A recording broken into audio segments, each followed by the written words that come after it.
We'll guide you through how to integrate GitHub with VSCode. If you find this helpful, consider subscribing and liking the video. First, open Visual Studio Code and make sure you have the latest version installed for the best compatibility with GitHub.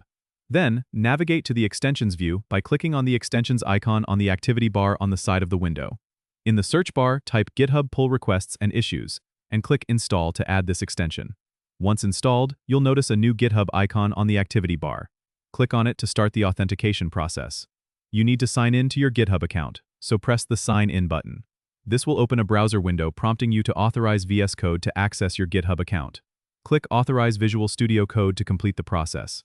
Back in VS Code, you can now clone a repository by opening the command palette with Ctrl+Shift+P or Command+Shift+P on a Mac and typing git clone. Enter the URL of your GitHub repository and choose a local directory to store it.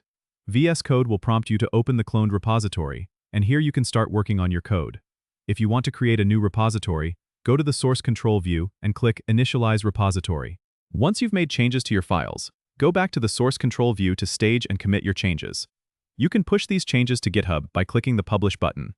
This will sync your local repository with GitHub, and you'll be able to see your commits online. With GitHub integrated into VS Code, you can manage your repositories, track your issues, and collaborate with others seamlessly. Don't forget to subscribe and comment if this helped you out.